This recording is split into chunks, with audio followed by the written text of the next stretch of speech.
Olá para você ligado aqui no canal do Café com Velocidade, começando mais um dos especiais de intertemporada, especiais de verão, especiais de férias, chame como quiser. Especiais do Café com Velocidade, que estão aqui mergulhando em assuntos que a gente normalmente não mergulhou durante o ano, claro, focados nas corridas e na cobertura de tudo que acontece na Fórmula 1, no caso de 2023, ano que está chegando aí no finalzinho. E agora a gente vai focar em outros temas interessantes, temas mais aprofundados, sempre com aquela pegada da reflexão e de levar para você que acompanha o nosso canal um conteúdo diferenciado. Nem melhor nem pior, mas diferenciado de outros canais, aprofundado, sempre feito com seriedade, debatido por gente muito inteligente. Eu tenho aqui 4 convidados, acho que todos eles já participaram de gravações que vão entrar aí, ou vão entrar ou já entraram, porque a ordem das gravações, eu sempre digo, é completamente diferente da data de liberação de cada uma das edições. Hoje eu vou tentar não chamar de live nenhuma vez, porque eu fiz isso em todas as que eu fiz, todas as que eu gravei eu chamei de live, e de live não tem nada, porque é tudo gravação que a gente vai soltando, mas as lives em breve, claro, vão voltar à medida em que a Fórmula 1 de 2024 for se aproximando. Mas hoje o tema é outro, hoje o tema é especificamente um documentário. Hoje o tema é um especial realizado pelo Disney Plus, né, divulgado pela plataforma Disney Plus, e também Star Plus no Brasil. Enfim, alguns países são todos streamings do mesmo grupo e que, dependendo do país, pode variar o nome. Mas o documentário da Brown GP, o documentário dessa equipe que em 2009 simplesmente nasceu. É o famoso vim, vi e venci, né? Surgiu em 2009, ganhou em 2009, acabou em 2009, encerrou as atividades no finalzinho de 2009, e que ganha agora um documentário que a gente vai analisar o que tem de diferencial nesse documentário, o que o documentário apresenta, frases muito interessantes, personagens e informações que são, inclusive, reveladas nesse documentário, que merece uma cobertura especial como essa que a gente está fazendo. E não só eu, Fábio Campos, aqui no canal do Café com Velocidade, mas aqui acompanhado de 4 excelentes apoiadores, ajudantes aqui do nosso canal, e que já vão começar dando o seu destaque inicial sobre o documentário. E eu começo com ela porque aqui as damas são prioridade. Então eu vou às damas primeiro. Ela que é a nossa apoiadoraça, Camila Reis do Amaral. O que você destaca assim de primeira nesse documentário? Camila, seja muito bem-vinda aqui ao nosso canal mais uma vez. Você está sempre aqui ajudando a gente. Boa noite a todos. Eu achei bem legal esse documentário, comparando com o DTS. Nossa, não tem nem comparação. O que é DTS, para quem não sabe? Conte para quem não sabe. Faz lá da Netflix, desculpe. Isso. Eu achei bem interessante a história dessa, porque ela é a Mercedes, né? Agora a Mercedes era a Honda, daí passou para a Brown e foi comprada pela Mercedes. Então foi bem legal, assim, que eles, do nada, sem dinheiro, conseguiram fazer um carro que casou com motor, que eles nem motor tinham, né? E fizeram um carro rápido lá, que ganharam as 7 primeiras corridas. Foram as 7, né? Com o Button. Foi 7 que eles ganharam as 7 primeiras? Desculpa. As primeiras 6 e 7. As primeiras 6. Foi a China que o Vettel ganhou daí, né? Isso. Acho que foi. Tem alguns detalhes, né? Tem alguns detalhes interessantes nisso aí que a Camila falou, e a gente vai entrar nesses detalhes. Primeiro, né? Tudo isso que acontece com a Brown, com o Ross Brown, muda a história da Fórmula 1, muda a história recente da Fórmula 1. Porque se não acontece tudo isso que o documentário revela de 2009, a Mercedes não seria a Mercedes que foi, porque até poderia ter entrado na Fórmula 1. A Mercedes poderia ter entrado na Fórmula 1, mas a gente acompanhando o documentário, a gente vê que a Brown é a Mercedes não só na estrutura, né? Tá ou quase todo mundo que fez a Mercedes ser o que for, ou ser o que foi, tá lá, né? É impressionante você ver o Andrew Chauvelin, era engenheiro do Button, o Ron Meadows, que tá hoje é a figura importantíssima na Mercedes, o James Vowles, tão importante na Mercedes hoje, capitão da Williams, o Jock Clear, esse único que não tá na Mercedes hoje, ele já passou por várias equipes, está na Ferrari hoje, trabalhando com o Leclerc. Então você vê como que a Brown é a Mercedes, não só no sentido de mudou o nome, não. As pessoas vencedoras que compuseram a Mercedes estavam na Brown, o que já começa a ser a primeira sacada desse especial. E outra coisa muito interessante que a Camila falou, e eu já vou até dando a deixa para vocês 3 marmanjos entrarem na conversa. Não é o foco do documentário, vem de passagem, mas é muito pesado você ver a primeira vitória da Red Bull em 2009, justamente na China, Camila falou, eu lembrei, porque ali, repito, ali no documentário é um rito de passagem, não é o foco, mas você assistindo hoje em dia, ali nascia essa força ultra dominante que hoje atropela na Fórmula 1, a primeira vitória acontece em 2009. Então o programa já começa bem. Ótimas colocações deixadas aí pela Camila para a gente entrar.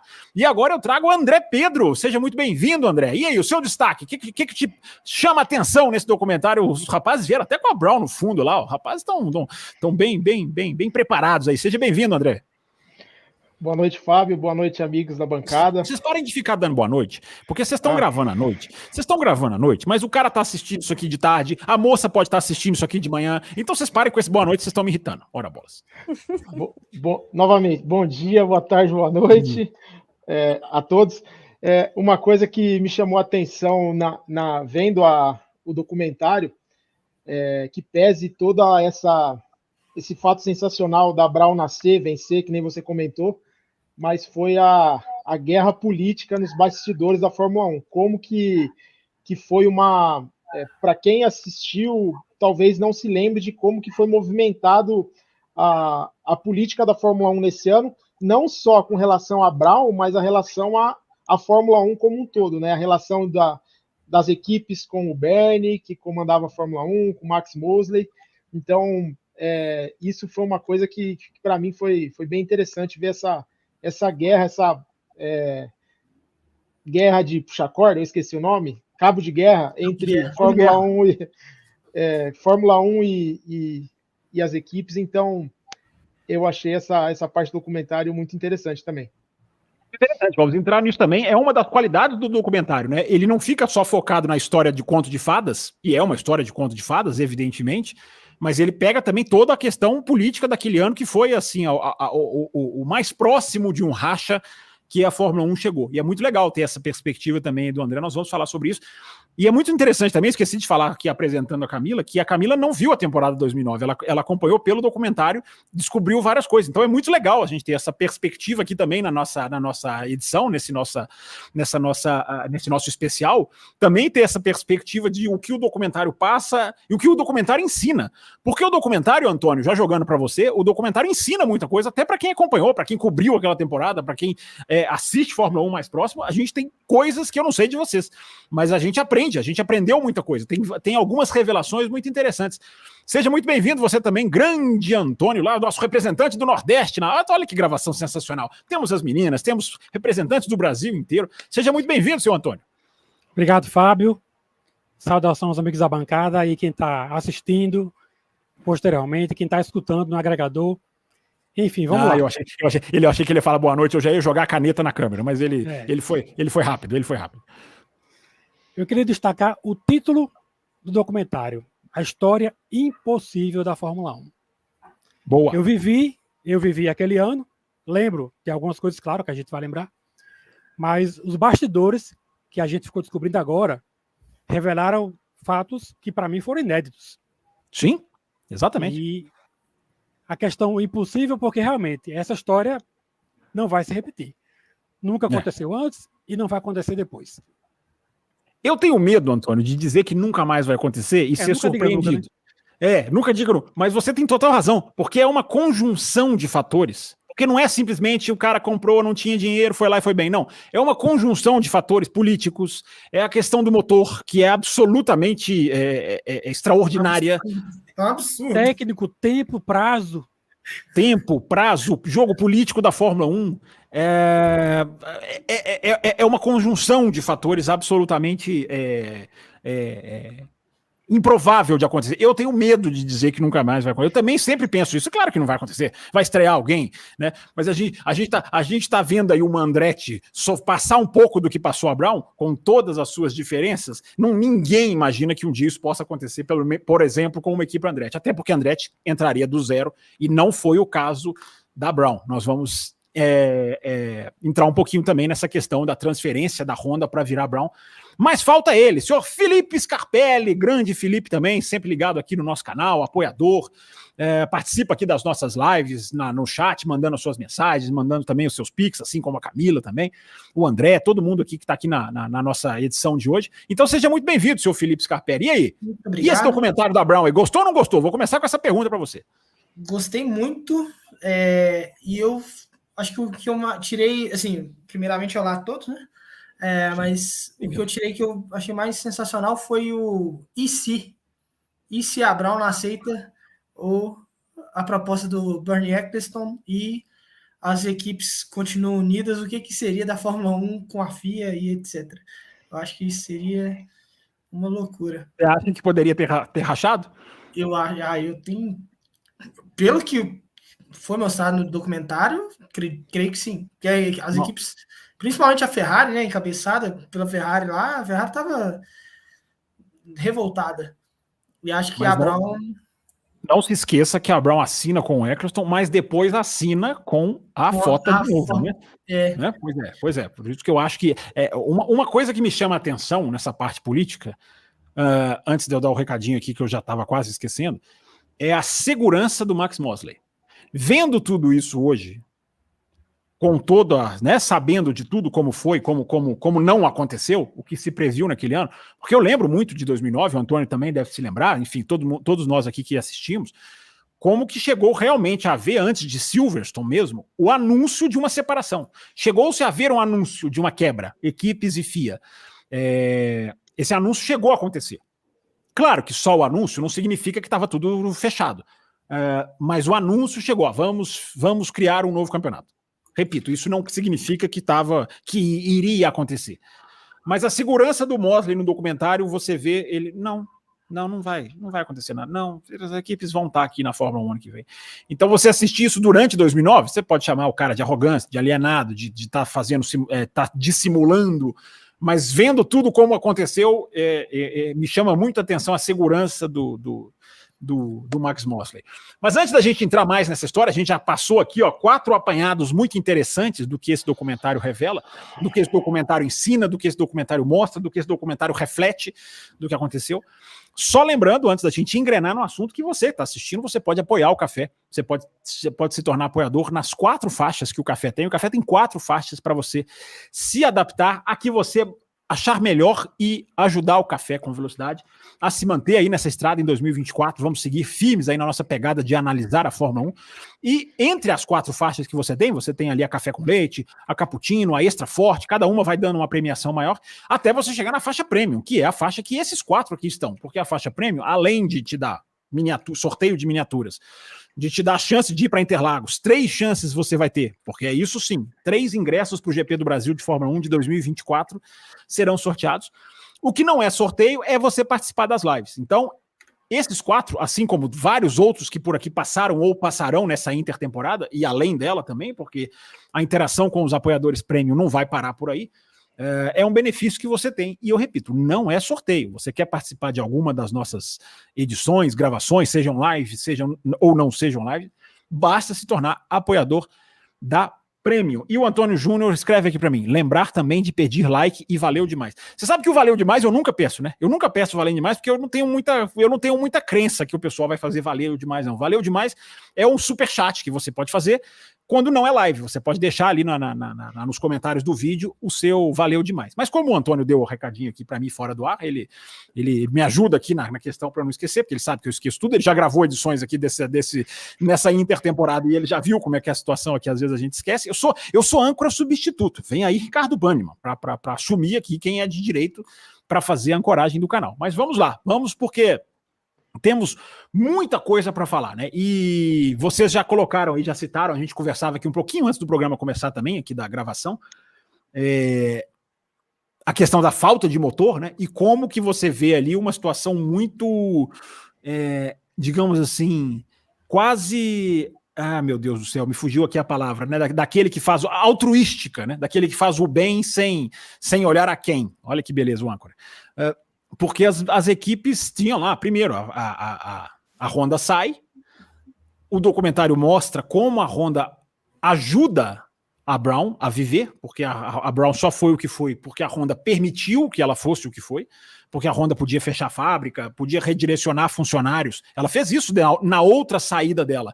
Ela já começou, essa agora que não vingou, né, que foi uma semi-saída, ela começou a redirecionar funcionários. Ela começou a mudar a gente vai para outra fábrica, vai trabalhar com as motos, vai trabalhar nos Estados Unidos.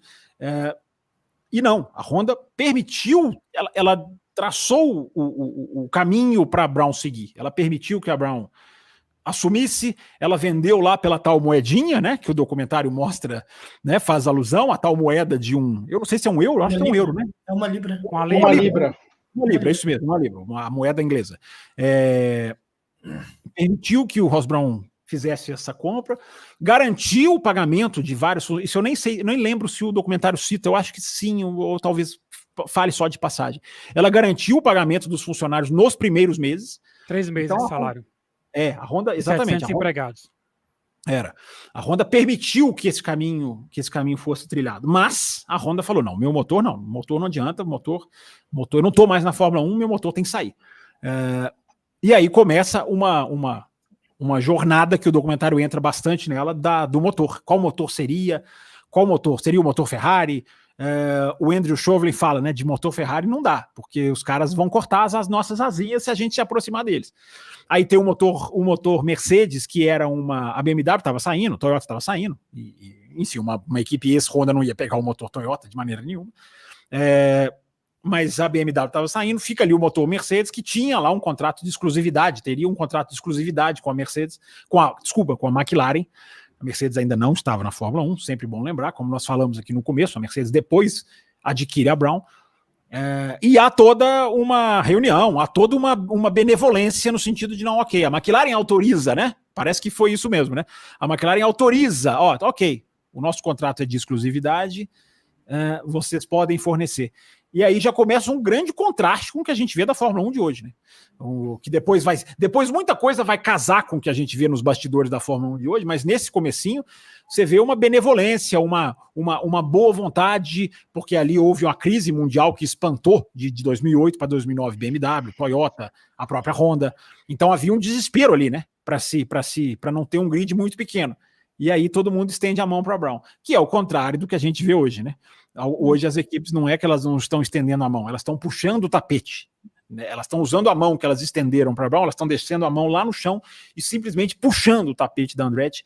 Não há alusão melhor. Mas quanta diferença, né? Alguém quer comentar sobre isso? Quanta diferença de momento, né? Eu quero. Eu queria só te perguntar, Fábio, se você não acredita que essa ascensão da Brown, essa chegada meteórica, essa ascensão, né, e até o fim, se eles não têm medo disso hoje, eu vendo esse documentário, eu falei assim, não, será que é isso que eles temem? A Andretti chegar arregaçando todo mundo e... Você desculpa a falar, mas acho que é isso que eles têm medo. É isso mesmo. Existe esse... Eu acho que pode ter isso sim, pode ter um pouquinho disso sim, porque há nessa questão da Andretti dos dias de hoje, há o temor esportivo, né? Não é só a questão de fora da pista, não é só a questão do valor, não é só a questão do patrocínio.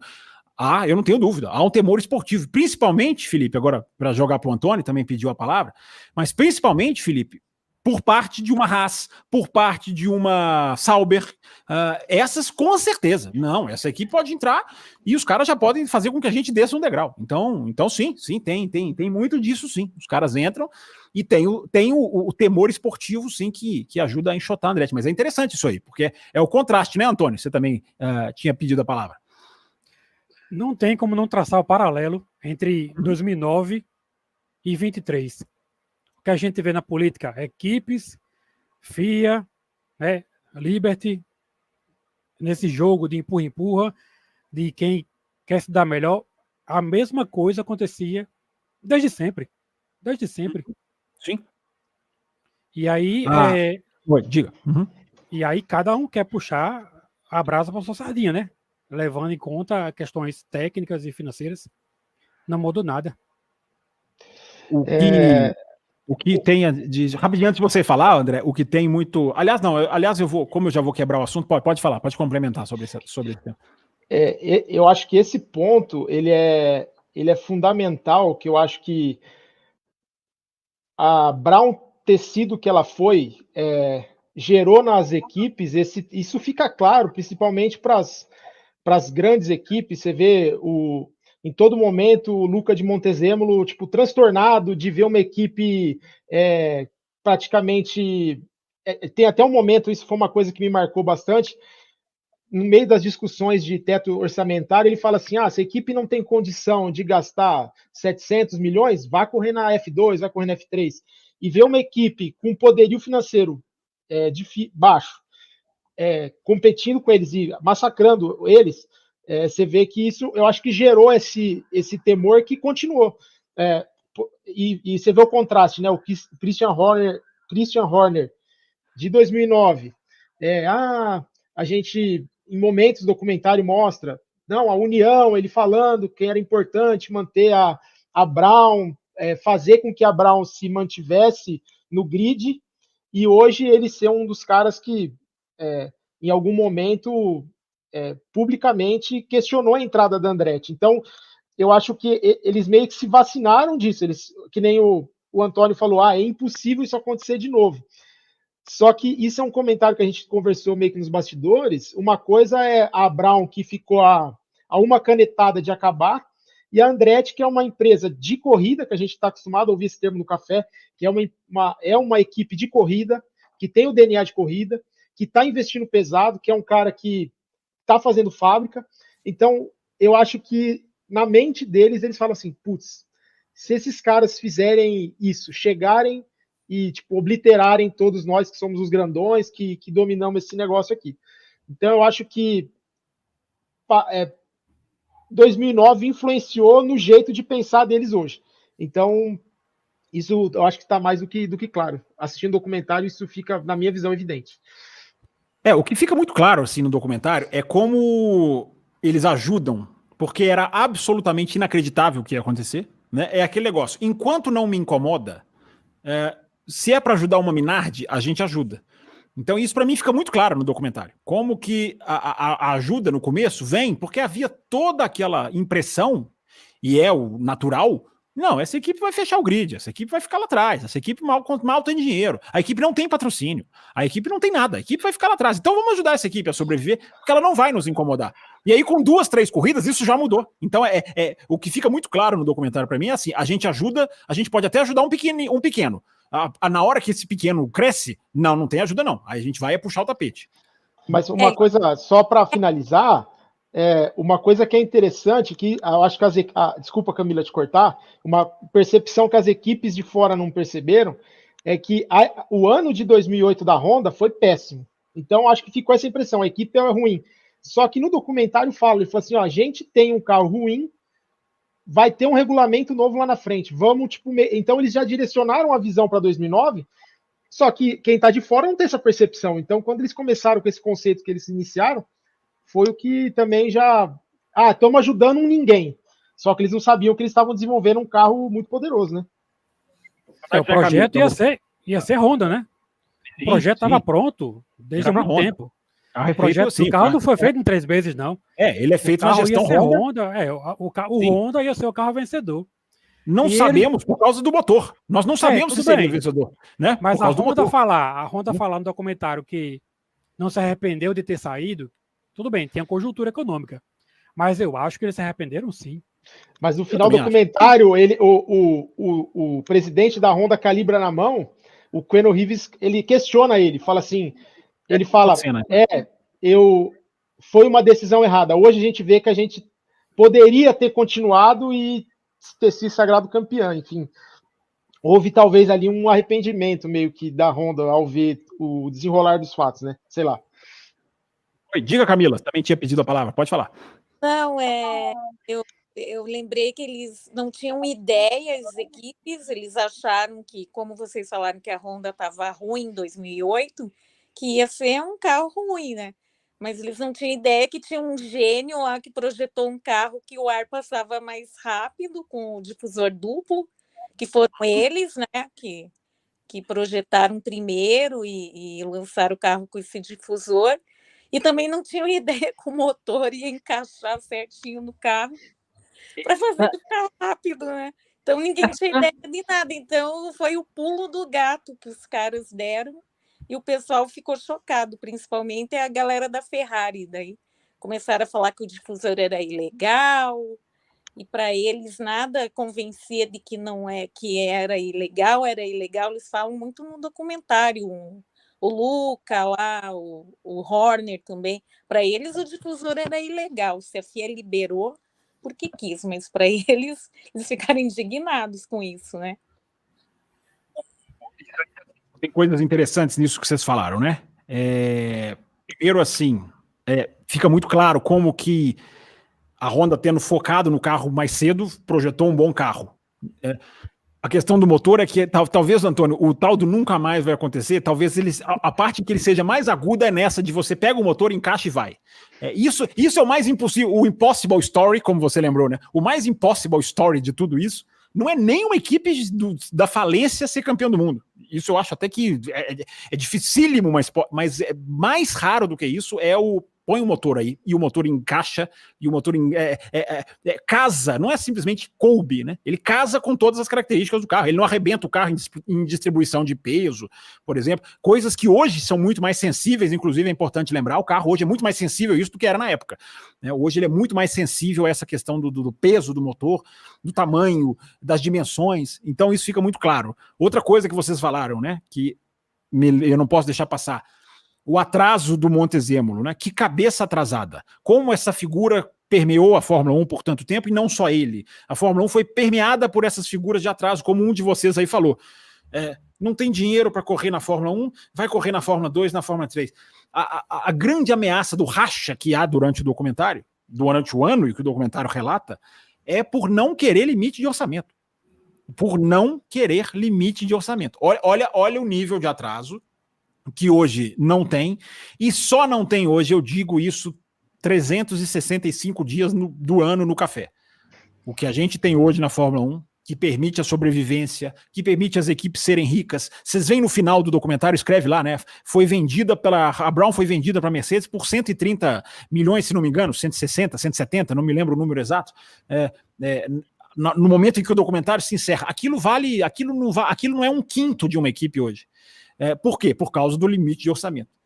E o que eu digo o ano inteiro aqui no canal, o limite de orçamento só veio como veio por causa do coronavírus. Os caras só aceitaram isso do jeito que veio, no meio da pandemia, no meio do desespero, no meio de sem saber o que ia ser do mundo, não é nem da Fórmula 1, é do mundo. Então você veja que se não fosse o vírus, que infelizmente, né, existiu, mas como ele fez com que a Fórmula 1 aceitasse algo que ela nunca aceitou, por causa de Montezémolos da vida. Né? Não é só ele, mas você vê o atraso dele nessas frases, né? Não tem dinheiro, não vem para a Fórmula 1. Claro que não tem dinheiro, quem não tem dinheiro não vai vingar na Fórmula 1, mas é o pensamento do rechaçar. Esse é o pensamento que existe hoje ainda na questão da Andretti. E outra coisa, mais uma, antes da gente continuar, muito interessante que a Camila falou do difusor duplo, e a gente não pode deixar de falar do difusor duplo. O documentário revela, e isso é muito legal, o verdadeiro autor do difusor duplo, o verdadeiro criador do difusor duplo. É o japonesinho lá que levanta a mãozinha. Né? Eu até anotei o nome dele aqui, ó. Masayuki Minagawa. Ele é, porque fica o folclore, né? O Ross Brown criou o difusor duplo. Não, o Ross Brown capitaneou. Eu já falei 200 vezes no café, o Ross Brown não é o Adrian Newey. O Adrian Newey projeta carros, o Ross Brown não projeta carros. Mas as pessoas gostam de simplificar, né? Não, é o Ross Brown versus o Adrian Newey. Você pode até fazer uma rivalidade, mas um é uma coisa, o outro é outra, completamente diferente. Um é um capitão de time, é diretor técnico, né? Abrange todas as áreas. E fica no folclore, o Ross Brown criou o difusor duplo. Não foi o Ross Brown que criou o difusor duplo. Foi o senhor, atenção, abrindo o nome dele de novo, Masayuki Minagawa. Então, uma das coisas interessantes do documentário, que é riquíssimo em nos ensinar, é revelar o nome do engenheiro que levantou a mãozinha numa reunião e falou assim, e se a gente fizer um buraco, né? O especial mostra isso bem rápido. Aliás, o especial é muito interessante, o documentário é interessante, porque ele não é nem muito técnico e nem muito para leigos. Ele consegue, de forma equilibrada, fazer o papel. E a Camila lembrou muito bem. O documentário mostra que não é preciso ser Drive to Survive para para ser um bom documentário. Porque muita gente justifica o teor tendencioso do Drive to Survive, o teor manipulatório do Drive to Survive, que muitas vezes fabrica coisas que não são reais, contextos que não são reais, encenações que não são reais, e muita gente justifica pelo sucesso inquestionável do Netflix. Mas tá vendo, tinha que fazer isso. Não tinha que fazer daquele jeito. Existe um ótimo jeito de fazer documentário, e o da Brown é um excelente exemplo. Até porque tem o contraponto. Até porque tem a divergência. Você tem o Montezemolo que critica a Brown, que critica o difusor, que fala que a Brown é ilegal, fala até o final do documentário. Você vê o Bernie Eccleston que dá lá as alfinetadas típicas dele. O Christian Horner, que no momento é muito elogioso, muito midiático, mas no momento de criticar o difusor, critica. Então você tem nesse documentário, elementos que um documentário precisa ter, que é o elemento do contraponto, que é o elemento que, por exemplo, o documentário do Schumacher não tem. O documentário do Schumacher é uma enorme assessoria de imprensa em prol do Schumacher. Ok, o Schumacher tem uma história que merece o documentário, é interessante, você descobre algumas coisas, mas esse documentário, ele tem a medida muito, muito, muito interessante, porque ele não é só puxa-saco, ele não é só assessoria de imprensa, ele faz o contraponto. E tem outras coisas também, o André caiu, que já está de volta aqui, o André. Tem outras coisas também que esse documentário traz, que é interessante, mas que eu vou trazer daqui a pouquinho, para a gente continuar, para a gente seguir aqui a discussão. Vamos entrar na parte política, gente? Alguém quer citar mais alguma coisa desse comecinho da Brown, dessa fase incipiente da Brown? Eu queria fazer um comentário, Pode falar. Levando em consideração tudo que foi falado do glorioso engenheiro japonês que você citou o nome aí. Fala o nome dele aí, você gravou o nome dele, não? Não. Como é que você não gravou, pô? Masayuki Minagawa. Masayuki Minagawa. Uma coisa que ficou martelando na minha cabeça, você imaginar que uma equipe, no documentário fala, né? Eles começaram o ano com 90 milhões de libras, o acordo com a Honda, né? Enquanto Ferrari e McLaren tinha 600, 700, enfim. Tipo assim, uma pessoa tem uma ideia diferenciada que faz o carro ser o que ser. E hoje, dentro de uma Fórmula 1 com teto de orçamento, você vê que, será que não era possível? Muitas vezes a gente acaba sendo permissivo demais com desempenho ruim de Alpine, de Aston Martin ficar sempre no mesmo lugar. Você imagina que os caras saíram de todo esse contexto e bateram o campeão. Poderia não ser campeão, mas mesmo assim seria sensacional. E a gente fica, mas a Aston Martin é mais ou menos. Mas a Williams é a Williams. Será que... E outra, eles não tinham a Adrian Newey na equipe. Foi a ideia de um engenheiro que, se você olhar, não era um dos engenheiros principais da equipe.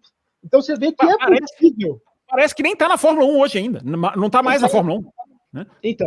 Então, eu acho que assim, cara, para mim ficou gritante a incompetência das equipes atualmente de talvez fazer uma coisa diferente e fazer as equipes ir para frente. É exatamente, ótimo comentário. É aquilo que eu chamo no Café com Velocidade de padrão de exigência. A gente tem que ter um padrão de exigência, eu digo inclusive, né, jornalistas, no meu caso, e torcedores, e fãs, e apoiadores, porque é aquilo. Por isso que eu fiz questão de terminar 2023 batendo muito forte em Mercedes e Ferrari.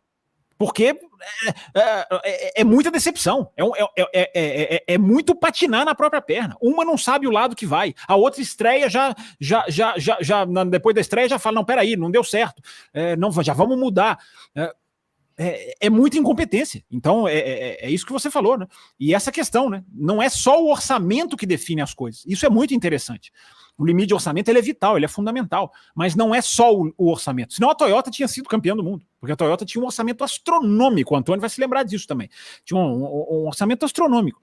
E isso que você está dizendo, a ideia, a implementação. Não é que o que a Brown GP fez é fácil, evidentemente que não. Mas dá para você ter competência, é por isso que eu abri o programa falando, né? Você vê a competência na escalação da Brown, porque você assiste esse documentário hoje e você vê as carinhas que estão quase que todo final de semana na Sky Sports falando com o uniformezinho da Mercedes. O Andrew Shovlin, repito, o James Vowles, que agora foi para Williams, esse o Ron Meadows também, o mais gordinho, mais carequinha, é figura importantíssima na Mercedes, o Jockey Clear, que é muito bem cotado, foi da BAR, hoje está na Ferrari.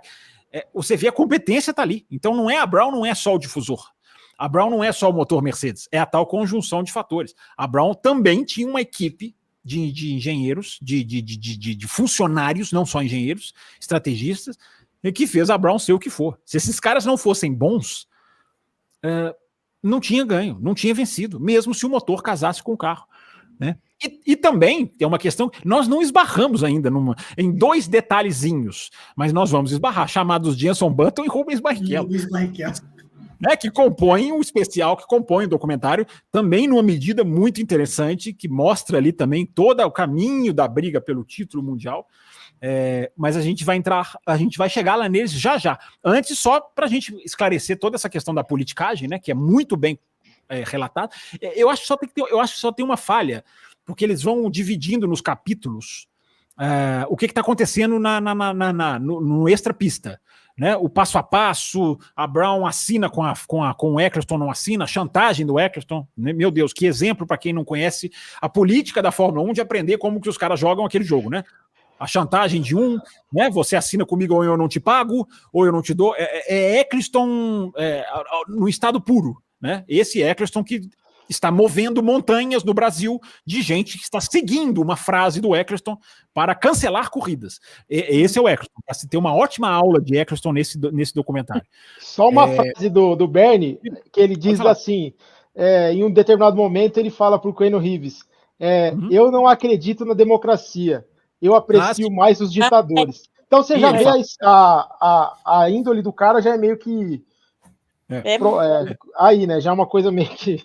Não, vê o tipo essa frase, só eu, ninguém precisa concordar comigo. Eu até perdoo nessa frase, se você pegar no sentido do poder que as equipes têm hoje e como ele é maléfico para a Fórmula 1 de 2023, 2024, que a gente está vivendo hoje. Mas, evidentemente, não é só isso que está nessa frase, né? O Bernie Eccleston tem adoração por ditadores no mundo afora, né? Negocia, senta do lado, aperta a mão. Essa frase vai além e revela, sim, claro, essa personalidade, digamos assim, no mínimo questionável. Mas o que aconteceu nesse ano, nesse de 2009, o racha, a quebra, o anúncio, como eu já citei, de um possível campeonato. Depois veio a sabotagem ao Max Mosley, que tem lá um vídeo terrível, né, da vida pessoal dele, mas que aquilo foi usado para derrubá-lo, porque ele, já em 2009 e até um pouquinho antes, o Max Mosley, eu sempre digo, ele enfrentou as equipes. E nesse ponto, eu cada vez mais respeito o Max Mosley. Não estou dizendo que era um excelente dirigente, não estou dizendo que não tinha os seus podres, porque tinha vários, mas o Max Mosley, quem assistiu o documentário e não sabe o destino do Max Mosley, ele caiu, ele foi derrubado muito por várias coisas, mas por um pedacinho da estrada que é 2009. E na essência, peitar as equipes. Falar, não, aqui vocês não vão mandar, vou mandar eu. Mesmo com os seus erros. E a gente vê que a história mostrou que ele estava certo. Porque se as equipes mandam na Fórmula 1, a Fórmula 1 não vai a lugar nenhum.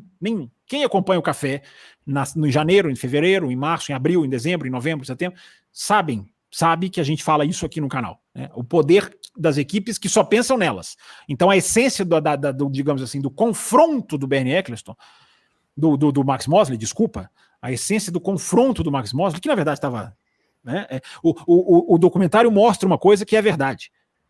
A parte financeira do Bernie Eccleston no bolo de lucros era obscena.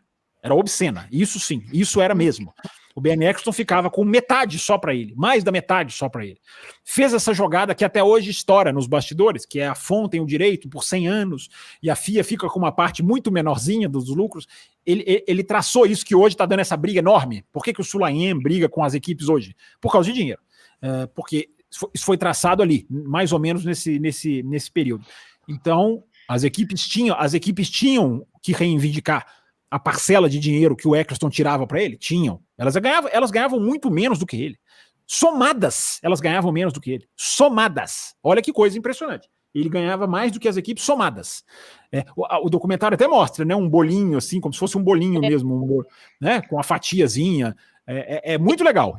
Né, muito legal. Oi, diga, Camila, pode falar. Não, a fatiazinha bem pequenininha e do Bernie lá do Eccleston era meio bolo. Isso, meio bolo, exatamente.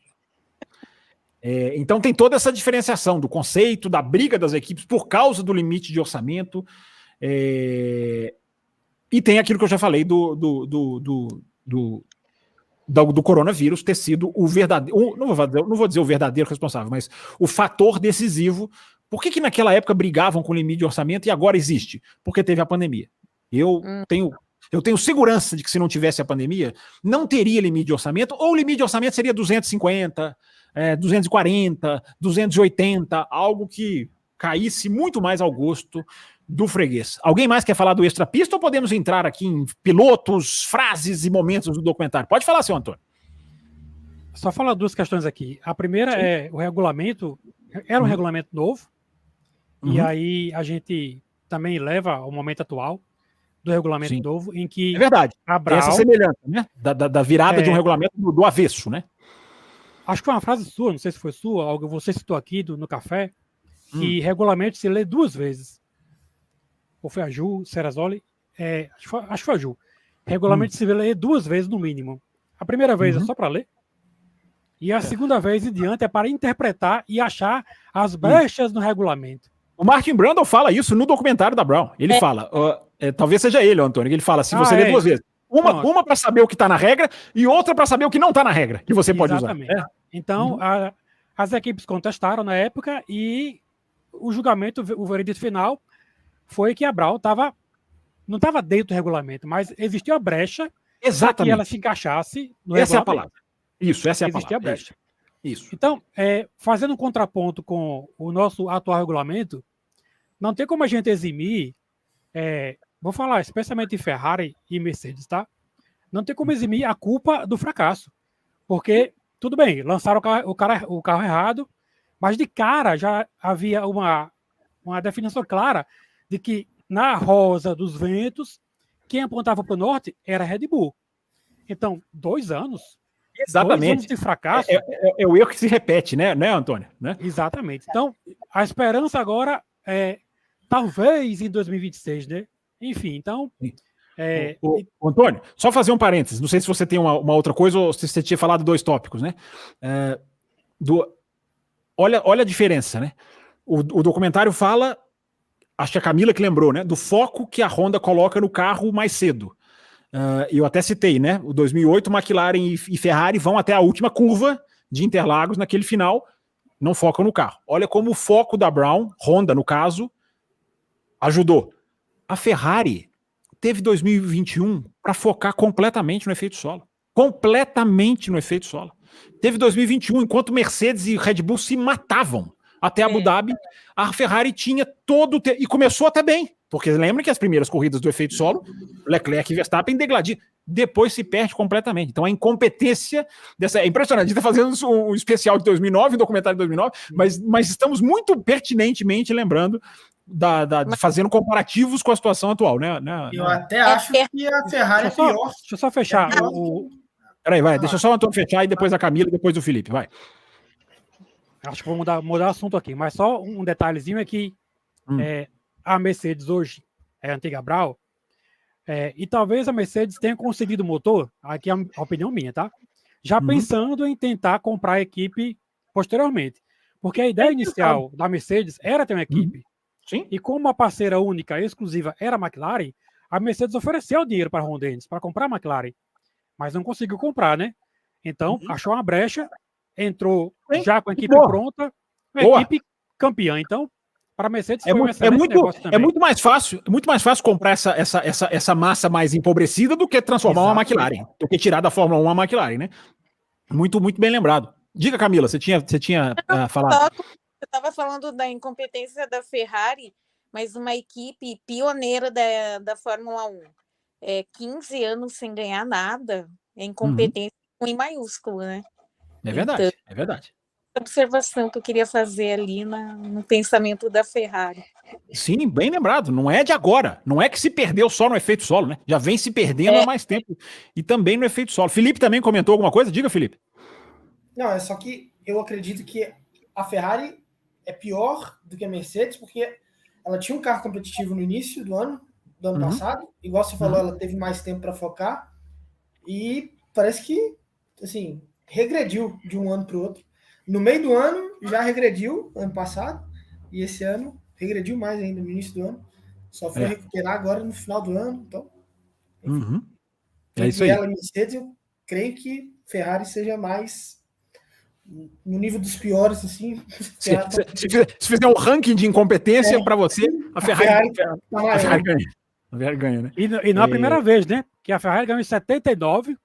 Sim, é o que a Camila falou. Já vem aí uns 15 anos se a gente for voltar lá no título do Raikkonen. Até Schumacher, né? Isso. Não, você acha, então, a Ferrari tá no padrão, né? Tá na mesma. Tá no padrão dela, né? Mas não deixa de ser uma decepção. Né? A última vez, antes do Schumacher, foi em 79? Não, foi 84. 79 o Scheckter, depois os anos Schumacher, depois o Raikkonen e acabou. O Lauda não ganhou pela Ferrari, não? Mas o Lauda foi antes do Scheckter. O Lauda foi 75, né? Se não me engano, o Scheckter 79. O outro título do Lauda, de 84, vem pela McLaren já. Aí ele já não é Ferrari. Então, que ele tá com Prost, verdade. Isso. Só para deixar claro. E uma das coisas muito legais desse documentário também é uma coisa, essa eu não sabia, não sei de vocês, do tal encanador que deixa a equipe, o cara sai da equipe no final da Honda, vai trabalhar de encanador. O rapaz da mangueira na Austrália não tinha condição de fazer a mangueira do abastecimento, erra com o Rubinho, perde 6, 7 segundos com o Button. Eles chamam o encanador de volta. O rapaz, você não quer? Tem no comecinho do documentário, acho que no primeiro ou no segundo capítulo. Paga pela diária. Ele fala, não, eu sou encanador, vou continuar sendo encanador. Mas aí eles convencem o cara a, pelo menos nos finais de semana, voar na corrida, fazer o abastecimento e voltar. Que coisa impressionante essa história, né? E o cara é encanador. Imagina um encanador entrando na sua casa e você fala assim, você é encanador há muito tempo? Aí e no final de semana? O que você vai? No final de semana eu trabalho na Fórmula 1, eu viajo vou para Malásia, vou para Malásia, depois eu vou para China, depois eu vou para o Japão e vou lá e faço o combustível e depois volto aqui para consertar o seu cano. É sensacional essa história. Né? É o hobby do cara. Não, é o bico do cara. Imagina. Deixa eu só ouvir a Camila que picotou o áudio dela. Fala, Camila. Não, achei super engraçado isso, cara. Encanador, pega um freelancer aí, um bico, como fala aqui no Brasil. É isso mesmo. Colocar gasolina dentro do carro. Imagine se ele falha, ele explode. Tudo. É uma função importante, né? Uma função importante. Mas como o cara da Austrália não era treinado e não levava jeito, eles chamaram o cara de volta. Ele era da Honda, ele já tinha feito o trabalho. Por isso que, antes que alguém pense, não, peraí, um encanador do nada, não. Ele já trabalhava na Honda, a Honda falha, ele vai ser encanador e a Brown chama de volta. Mas é muito legal, né? Muito interessante. Se vocês forem analisar esses detalhes do documentário, no início da temporada, a Brown perde o encanador, abastecedor. Eles não tinham feito os treinos com pneu de chuva. Quando chove, eles descobrem como o carro vai se comportar com o pneu de chuva. É verdade, bem lembrado. O volante entra água, tanto que a corrida que ele ganha... da Malásia, né? Da Malásia que parou. Diz o documentário que ele não voltaria, né, André? Ele não voltaria para aquela corrida se ela reiniciasse, né? O volante tinha entrado em colapso devido à entrada de água que eles não vedaram. Então, o que mostra mais o conto de fadas, que é falado no documentário várias vezes, como que eles ganharam depois de todos esses fatores, né? E outra, o cara, quando ele faz o abastecimento de 11 segundos no Button na primeira corrida, o carro é tão bom que isso não faz diferença. O cara vai lá e ganha. O carro tava voando. O carro tava em dobradinha. Mesmo com o... Aliás, isso do documentário também é muito legal, né? As imagens do primeiro teste da Brown saindo daquela tenda em Silverstone, né? É uma imagem até de qualidade ruim, né? Porque recuperaram ali, devia ser uma câmera amadora. E você vê o carro saindo da tenda, liga o motor, e aqueles são realmente os primeiros metros do carro. Os primeiros metros do carro da vida dele. Né? Claro que ali não dava para cravar. O Christian Horner depois até cita o vídeo, ele fala, ali dava para ver o difusor duplo. Ali dá para ver. Na hora que o carro acelera, eu não tenho a menor competência para ver isso, mas eles têm a competência para olhar e falar, aquilo ali tem um difusor esquisito ali. E que ninguém protestou, é aquilo que eu falei mais cedo agora. Porque ninguém achar, ok, difusor duplo, triplo, quádruplo, os caras vão fechar o grid. Não, na hora que o difusor funciona, isso é muito Fórmula 1. Na hora que o difusor funciona, opa, vamos atrás disso aí. E vamos embora. E vocês viram a reunião na FIA, e a imprensa, e os caras, os microfones. Isso é outra diferença para os dias de hoje, né? Como que a imprensa tinha, eu sempre olho isso, vocês me perdoem, é da minha profissão, como que a imprensa podia chegar com os microfones ali e aquele tanto de foto, parece filme mesmo. Hoje em dia não, hoje em dia é tudo entrevista coletiva, assessoria de imprensa, só alguns fazem pergunta, às vezes nem fazem pergunta, só o cara que faz uma declaração. Como que ali você tem ali os caras, um batalhão de repórteres seguindo os caras na porta da FIA. É muito interessante também esse lado.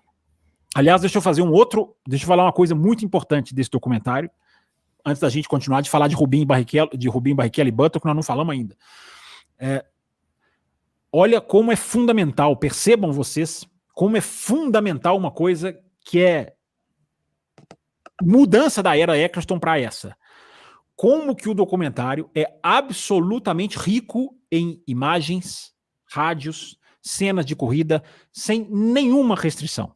Foi a primeira vez que um documentário teve acesso, ou a Fórmula 1 liberou acesso total a rádios, imagens e etc. Olha a diferença que isso faz.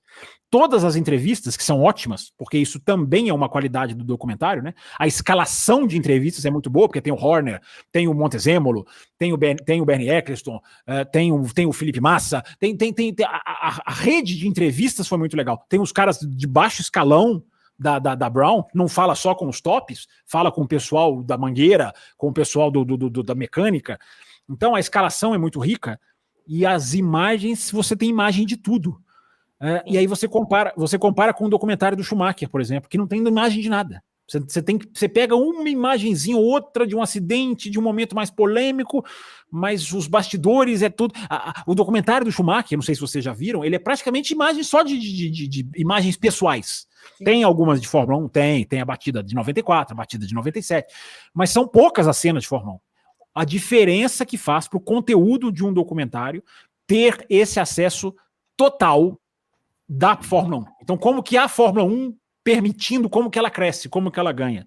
Esse documentário ele não pode ficar para poucos. Ele não pode ficar só para o assinante de um stream. Eu não sei se vocês concordam comigo. Esse documentário ele devia ser obrigatório. Ele devia estar na F1 TV, por exemplo. Né? Na F1 TV, por exemplo. Talvez ele vai estar um dia. Mas esse documentário, Camila pode até falar bem, porque eu achei muito legal. Ela fala, olha, eu não assisti 2009, mas eu fui assistir, eu aprendi muita coisa com o documentário.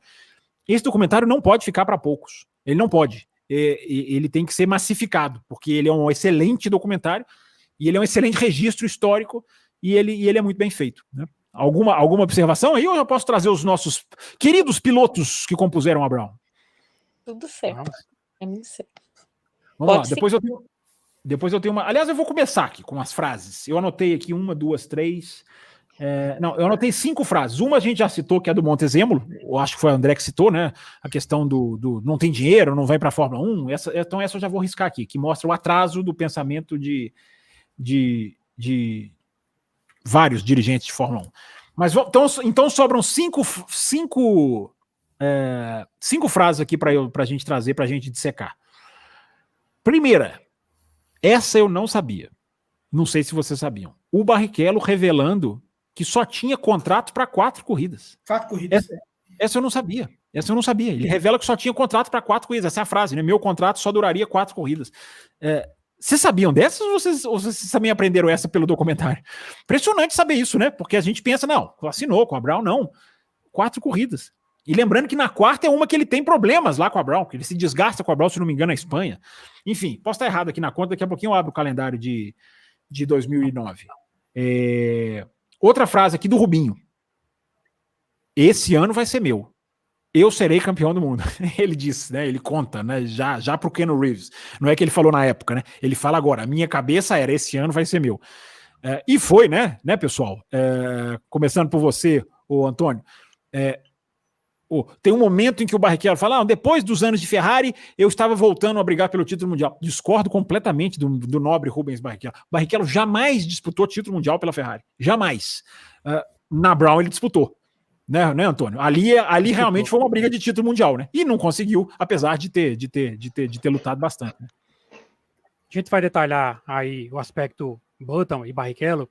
Vamos, mas eu queria começar falando sobre um fato que não é comum entre companheiros que estão lutando pelo título. Não houve rivalidade fora da pista. Hoje eles são amigos e eram amigos antes, foram durante o período de equipe Honda, Brown, e são amigos hoje ainda. Mas houve uma intensa rivalidade. Houve, assim, não ficaram inimigos, mas naquele ano, principalmente os engenheiros, né, Antônio? Ali foi uma briga. Isso aí foi melhor. Os engenheiros brigaram muito mais do que... Mas eles foram muito amigos. Então, é tanto que no título do Jenson, né, ele ficou chateado, o Barrichello ficou chateado, mas logo depois foi lá comemorar, participar, enfim.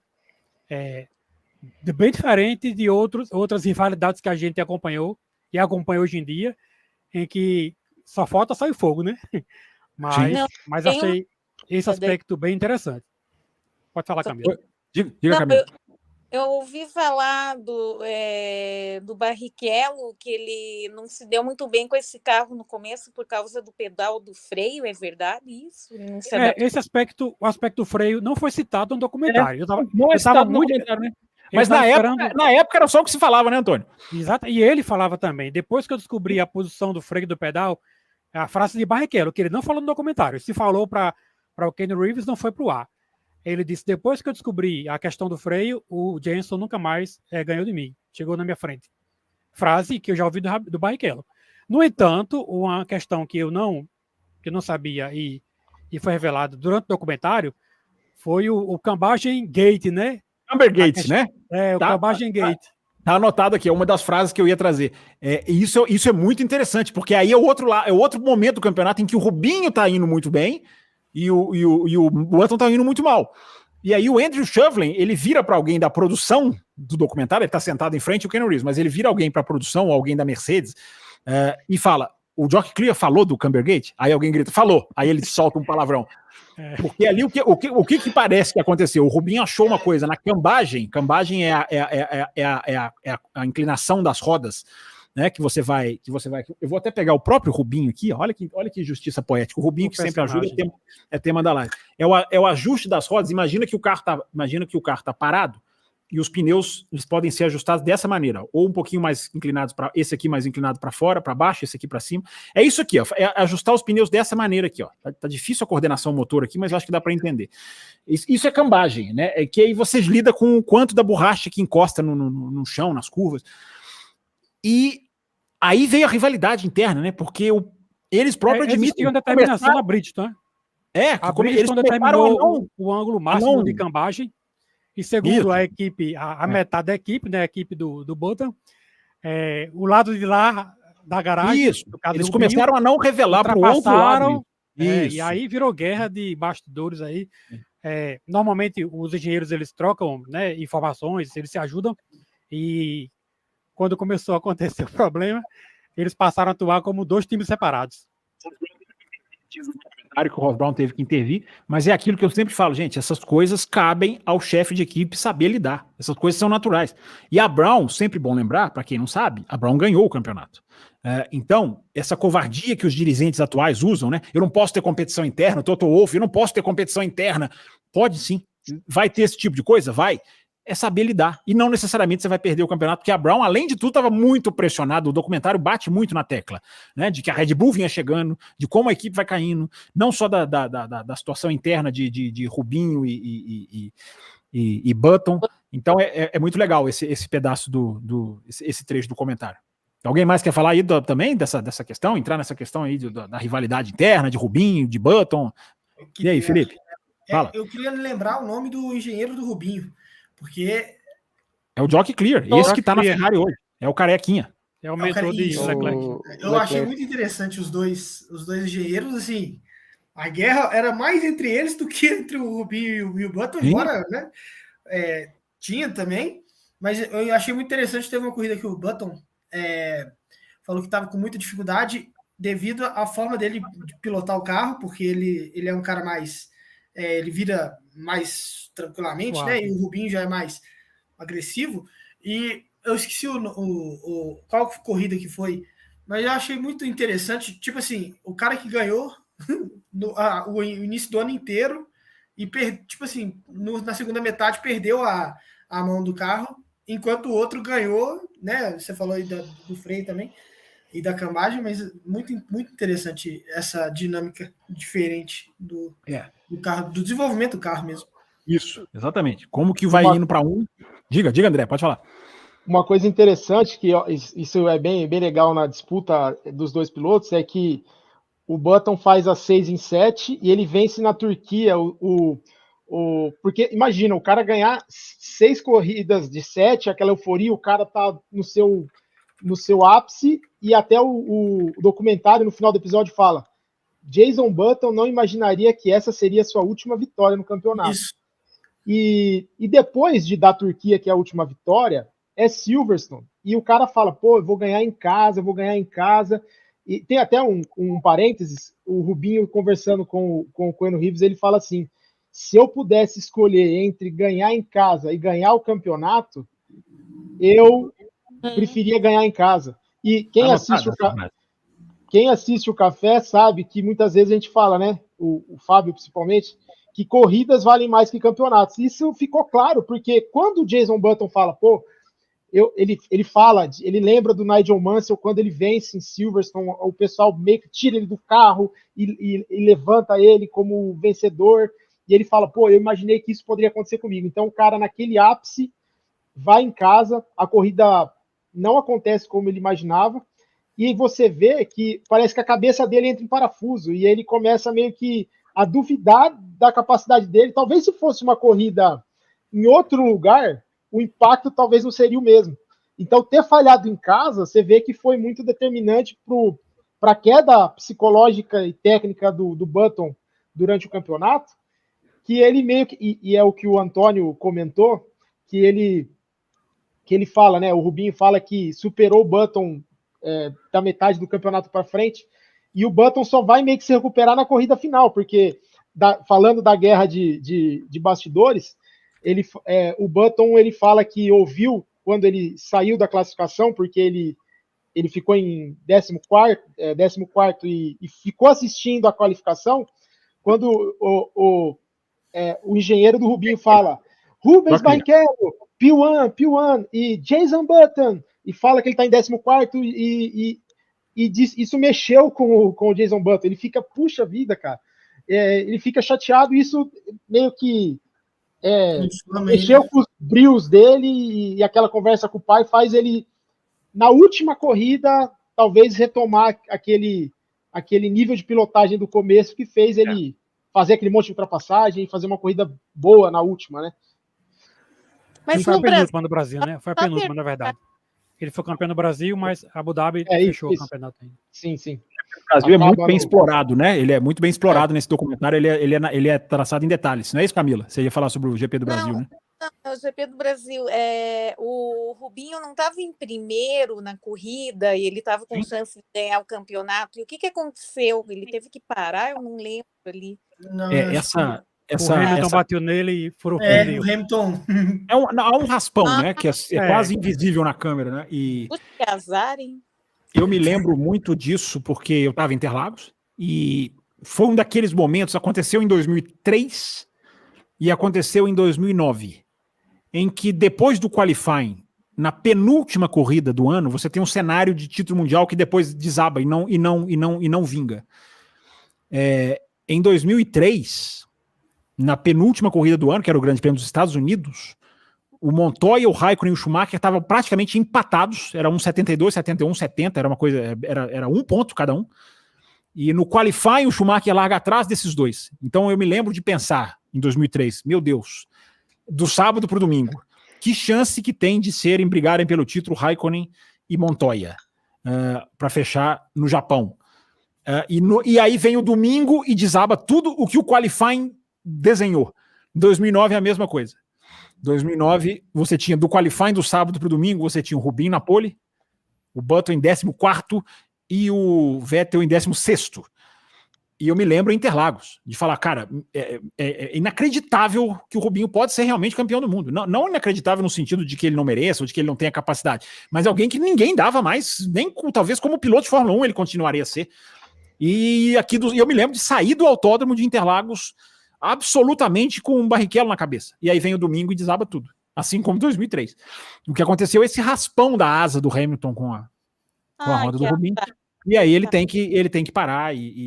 Agora, isso também eu quero dizer. Eu quero deixar isso claro, assim, porque esse especial, esse documentário, ele reforça em mim algo que faltava alguma coisa pro Barrichello mesmo. Até psicologicamente. O cara, eu acho o Rubinho talvez seja aquele caso do cara bonzinho demais para ser campeão do mundo. Esse negócio do prefiro ganhar um GP em casa do que ser campeão do mundo, talvez ele até seja uma ilustração disso, embora essa frase a gente precise dissecá-la um pouco mais. Mas você vê a amizade do Rubinho, a aceitação do Rubinho, ele mesmo conta no documentário, né, que depois do GP de Interlagos, ele chora 10 minutos e aí depois ele vai comemorar com a equipe. Eu repito, tendo vivido os anos Barrichello na Ferrari, na Brown, na Williams, para mim falta aquele cara de, não, eu vou ganhar esse campeonato é meu. Tem uma hora que ele fala, né, sou eu, Deus e a pista. Desculpa, cara, o Senna também falava isso, mas esse tipo de frase para mim não é o que caracteriza um cara que tem o detalhezinho que faltava. Na minha opinião, o documentário deixa claro que faltava um pouquinho a mais pro Barrichello. E aí agora a gente também tem que falar do Button, né? Porque é muito interessante ver a sinceridade do Button quando ele disse, né, que se perdeu psicologicamente. Um de vocês lembrou muito bem aí. Silverstone, né, que é uma corrida... O Button em Silverstone é o Rubinho em Interlagos. Eles têm histórias absolutamente parecidas, porque o Button nunca conseguiu ganhar em Silverstone e o Barrichello nunca conseguiu ganhar em Interlagos. O Button, acho que ele tem um pódio em Silverstone, se eu não me engano. E o Barrichello também, ele tem um ou dois pódios em Interlagos. E o Button admite muito claramente isso no documentário, né? Como que ele se perdeu. E aí, aquilo que eu falei, né? A riqueza de você poder puxar os rádios das corridas, né? A riqueza que a Fórmula 1 deixar o conteúdo dela virar documentário. Vai casando os depoimentos do Button com os rádios dele. E a angústia dele nos rádios. Meu Deus, esse carro não fica de frente, eu tô tendo oversteer. Meu Deus, isso é um show de perder campeonato. Meu Deus, eu não consigo, gritando com o engenheiro. E hoje, com a ponderação e a cabeça fria, ele fala. Tem uma frase do documentário que ele coloca que é fundamental, que é: eu estava overdriving, em inglês, né? Ou seja, eu estava andando mais do que o carro, eu estava acelerando na hora errada, eu estava freando na hora errada, e eu não estava conseguindo conduzir o carro. Uma das lições desse documentário é o drama psicológico de um cara que vai vendo o título escapar, né? E vai vendo o título escapar. E isso que um de vocês lembrou. Ele ficar no qualifying 14º no Brasil, aí fica ouvindo, e o engenheiro não falou nada demais. Nada demais. Ele fala: Barrichello, P1, é isso aí, vamos lá, Button 14º. E o Button se ofende por isso. Por quê? Porque era o cara que estava mal. Não é o cara no, digamos assim, no melhor psicologicamente, ele não ia se abalar com isso. Então, chega a ser até um pouco angustiante. Você vai vendo o Button sofrer, e ele vai revelando o sofrimento psicológico que ele tem. E aí a gente pensa na Fórmula 1 de hoje, né? Não só de hoje, como de todos os anos. Ganhar um título mundial é um estado psicológico.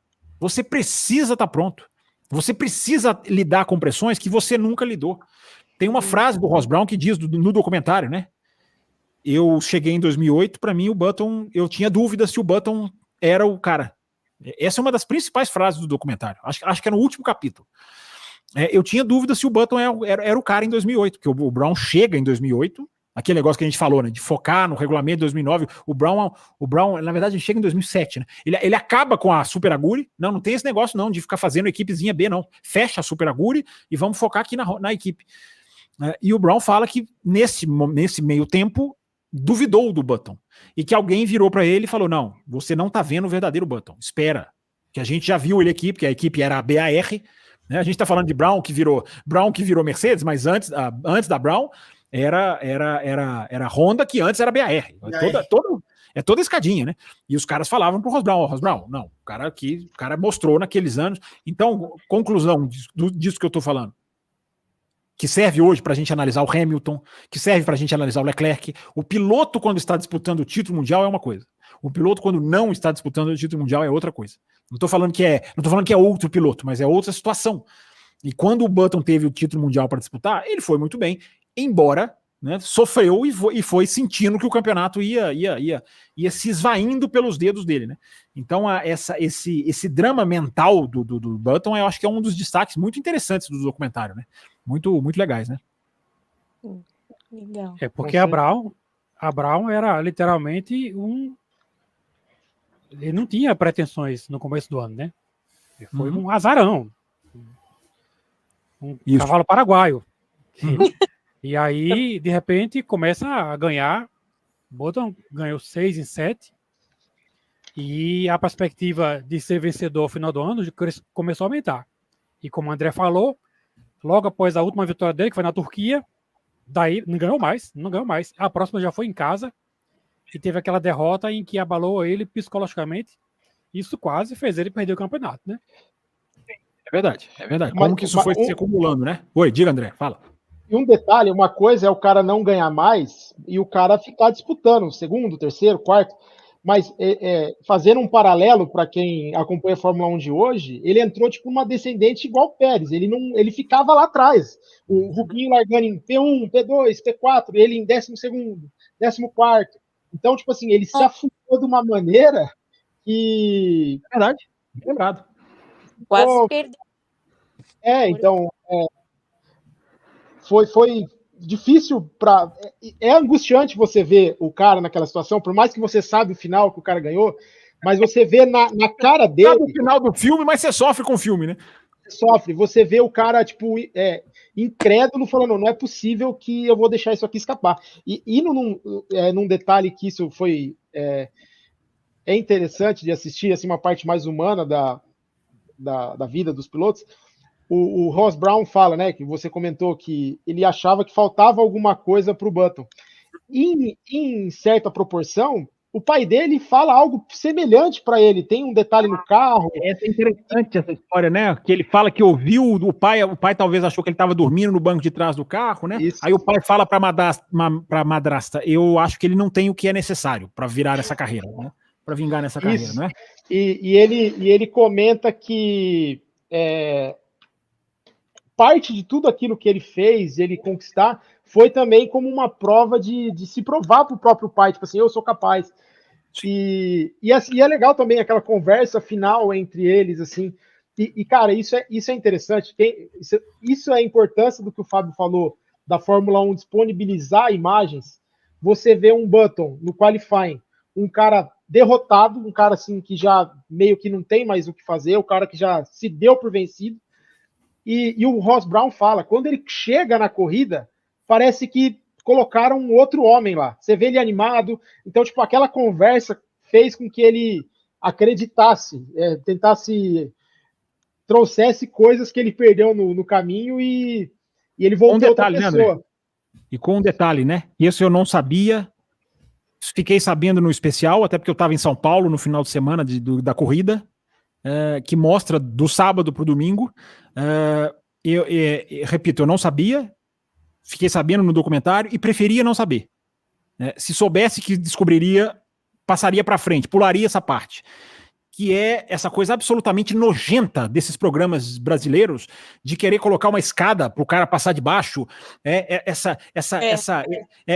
esse lixo desses humoristas babacas que querem fazer o entrevistado ou o personagem de palhaço, e os caras colocando uma escada para o Button passar.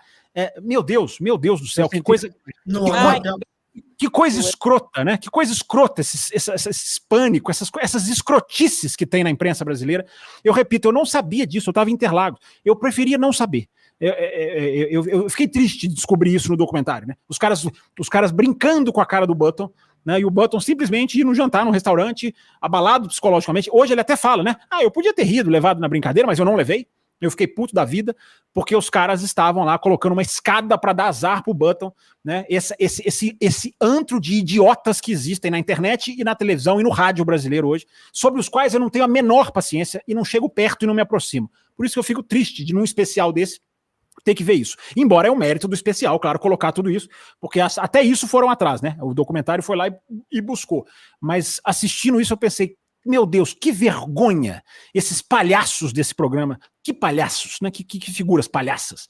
Gosta disso quem quer. Eu acho que são absolutamente idiotas. Mais nada. Tá querendo fazer piadinha de colocar escadinha pro carro passar, aí o cara passa, ele grita. Essa infantilização imbecil que existe na televisão brasileira hoje. Só isso. Alguém quer falar alguma coisa? Ainda pode ter acendido uma chaminha a mais, né, para ele. Numa dessas você até reverte, você dá até pro cara mais raiva, né? Exatamente. Oi, Camila. Acendeu sangue nos olhos do Pode até ser. Gasolina, né? Você querer fazer o cara de palhaço, você fazer uma entrevista descontraída, você fazer uma brincadeirinha, uma pergunta jocosa, tudo bem. Agora você querer fazer o cara de palhaço, né? Olha lá, ele passou debaixo da escada. Meu Deus do céu, que coisa, que bando de imbecis. Me desculpem, tá? Se vocês gostam, respeito, tudo bem, mas para mim são um bando de imbecis. Então, gente, para terminar, uma última coisa que eu coloquei aqui, só para fazer uma referência, uma comparação com 2023, desse Grande Prêmio do Brasil, dentro da pista, a resistência que o Button tem do pelotão para subir o grid e a resistência que o Vettel tem do pelotão para subir o grid. Não dá para assistir isso e não pensar em 2023. Né? Como que vários ali abririam, vários não brigam. Não, porque a briga do campeonato, alguns seriam até... No politicamente correto de hoje, vários seriam até acusados. Pô, mas você vai ficar defendendo, o cara tá brigando pelo título, você não vai deixar ele passar. Então tem uma ultrapassagem do Button no Grosjean, que eu nem me lembrava dessa. Até porque ali na pista não dá para ver o laranjinha. Ele passa por fora o Grosjean e lado a lado. E na ânsia, na ânsia de escalar o pelotão. Então eu fui assistindo isso, vendo o Kobayashi brigando de Toyota com o Button. Eu fiquei pensando, que legal quando o pelotão oferece resistência. É briga, disputa, isso é corrida. Né? Isso é corrida. Corridas são mais importantes do que campeonato. O cara tá brigando pelo título? Ok, você não vai jogar o cara no muro.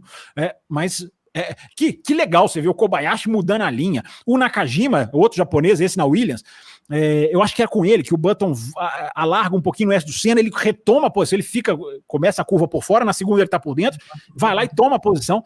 O cara tem que lutar para escalar o pelotão. Que diferença é isso dos dias atuais, né? Como que isso é muito da mentalidade. Alguém fala, mas a Red Bull é mais superior hoje, mas não é só isso. A mentalidade, né? Vamos fazer a nossa corrida, vamos brigar. E o GP do Brasil já pegaram no meu pé aqui antes da gravação começar, né? O Campos fala que as corridas foram ruins. 2009 para mim foi uma das piores corridas. Em melhores momentos, até eu chutando uma moedinha na rua fica emocionante quando você faz melhores momentos. Então parece que o ano foi uma maravilha, quando não foi. Mas o GP da Malásia, que foi meia corrida, foi bom. E o GP do Brasil foi indiscutivelmente o melhor GP daquela temporada, mas indiscutivelmente. Desafio alguém na FDV. Oi? Da Itália você não achou, não? Bom, de qualidade de ultrapassagem, não. Acho que teve a corrida foi legal. Não, eu tô dizendo de qualidade de ultrapassagem. Claro que você teve as corridas que foram tensas no final do ano. Essa tensão, sim, mas eu tô falando em qualidade de ultrapassagem. Isso para mim, Brasil realmente foi muito boa. Então, gente, pronto, chegamos ao final desse especial. Dou aqui a palavra final para cada um de vocês rapidinho, e se quiserem, inclusive, trazer alguma coisa que não foi trazida e quiserem colocar na mesa para deixar no ar aí para o nosso ouvinte. Mas foi muito legal, muito bacana a participação de vocês, e eu começo nas despedidas com o Felipe Scarpelli. Muito obrigado aí pela sua contribuição, não só nessa, como em outras gravações também, você estava aqui, todos vocês, né, não tem nenhum estreante aqui, embora algumas dessas gravações ainda vão entrar no ar, então você fique ligado, você que está assistindo, que você vai acompanhar, mas muito obrigado aí, Felipe, pela contribuição aí, que fez esse especial da Brown, acho que ficou bem legal aqui também da nossa parte. Eu que agradeço, sempre à disposição, e realmente... documentário fantástico, espero que todos tenham gostado da nossa discussão. Então, beleza, obrigado. Valeu, Felipe. Antônio Júnior, brigadão também mais uma vez, legal o cenário aí, o pessoal colocou umas brownzinhas aí no cenário aí. É do Rubinho ou do Button essas brown de vocês aí? Agora eu fiquei na dúvida. Deixa eu ver. Não tem ninguém. Essa aqui do Antônio não tem ninguém. A do André ali que eu não sei. Ele esclarece. Já ele esclarece para nós. Mas, Antônio, brigadão aí pela ajuda mais uma vez. Obrigado pela ajuda fora do ar aqui. Me lembrando de pedir os likes pro pessoal. Vou até colocar a mensagem aqui na tela. Deixa o seu like, não se esqueça. Muito obrigado, viu, Antônio, pela ajuda aí durante toda essa intertemporada também que você tem dado aí para nós. Eu que agradeço. Eu vou deixar só um recado final para Ferrari e para Mercedes. Isso, rapaz. Ferrari e Mercedes. Em 2009, a Red Bull só precisou de 6 meses, viu, para orientar a Roça dos Ventos. Para puxar, né? Na verdade, ela puxou a Rosa dos Ventos, né? Isso é muito interessante mesmo. Dona Camila Reis do Amaral, sempre aqui abrilhantando as nossas lives, sempre interessante aqui as suas participações. Espero que você tenha gostado do cenário de 2009, da Brown. Enfim, eu tô falando que as corridas não foram boas, mas é claro que é um ano histórico, é um ano marcante. Isso ninguém tem a menor dúvida, o tal do conto de fadas. E que a gente fica na dúvida que se é impossível ou se é possível aqui brincando. Mas muito obrigado, viu, Camila? Espero que você tenha gostado de estar aqui com a gente. Obrigada por ter me convidado para participar. Achei muito legal. E eu, como torcedora, comecei a assistir em 21, eu vi esses carrinhos ali no documentário. Nossa, eu achei até que era mais rápido que... é verdade. É verdade. Eu achei, parece tão pequenininho assim, as rodinhas. Ele estranhei demais, que eu não conhecia. A Camila Legal. A Camila falou fora do ar, né, Camila? A Camila falou fora do ar para nós. Mas peraí, gente, esses carros eram muito menorzinhos, eram mesmo, é a percepção correta mesmo, eram bem menorzinhos do que os de hoje. O documentário é muito bom, gente. Quem puder assistir, assista. Quem gosta mesmo, traz coisas interessantes, né, gente? Mas obrigada. E estamos à disposição aí. Você verá Camila Reis do Amaral também no Café com as Meninas, que vai entrar no ar aqui na nossa... A visão das meninas da Fórmula 1 atual, Camila estará presente. Dou aqui o ótimo spoiler que vai entrar no ar, já foi gravado, vai entrar no ar em breve, o Café com as Meninas aí, mais ou menos no meio de janeiro. Tô tentando puxar as datinhas de cabeça aqui. Mas você verá mais aí participação da Camila, muito parceira nossa aqui, muito legal, muito ajudante aqui do nosso canal. E sobrou o senhor André Pedro. Que isso. Senhor André Pedro, quem é esse aí atrás? É o Button ou o Rubinho que eu não estou enxergando? Talvez o ouvinte, o internauta esteja vendo, mas tá pequenininho aqui para mim. E muito obrigado pela sua participação, muito legal aí a sua contribuição mais uma vez. O André Pedro me mandou uma mensagem, falou, meu Deus do céu, tem muita coisa para falar, nós vamos conseguir. Conseguimos ou faltou alguma coisa, senhor André? Muito obrigado, hein? Não, eu que agradeço, Fábio, amigos, por esse programa que eu achei que ficou muito legal. Eu acho que é o Jason Button pelo capacete. E eu até comentei em off, né, que... Deixa eu ver aqui. É o Button, agora eu tô vendo, é o azulzinho do Button, azul e vermelhinho do Button, é o Button, agora eu tô vendo. E tinha muita coisa para falar, e uma coisa que eu anotei aqui, que só para finalizar, pode fazer. E talvez, eu não sei se ainda dá tempo de você dar um pouco da percepção, porque muitos falam da volta do Rubinho em Interlagos, diz que foi uma coisa, talvez a melhor volta do Rubinho, isso ficou na cara do Ross Brown, assim, ele falando, foi o Rubinho no seu melhor ali, então isso é uma coisa que foi muito legal de ver, a volta do Rubinho, a arquibancada, isso foi uma coisa muito legal, então isso é uma coisa que também ficou marcado no documentário. Esse qualifying de 2009, ele durou 3 horas, né? O documentário mostra a chuva, né? A questão do Button até fala, meu Deus, a chuva, não precisava vir, o Rubinho fala que gostou. E esse qualifying, ele teve uma paralisação de 3 horas. Então ele foi acabar, assim, bem tarde, né? E foi absolutamente sensacional mesmo, porque é aquilo que eu falei, né? É o roteiro perfeito de que do sábado pro domingo você acha que vai dar uma coisa e tudo muda, né? Durante a corrida. Porque a eletricidade da pista com o Rubinho, que era muito grande, sempre foi, né? Desde os tempos da Stewart, que foram os que eu não vi o Rubinho correr na Jordan em Interlagos. Quando eu comecei a Interlagos, ele estava na Stewart. Sempre foi muito elétrico, né? Já contei.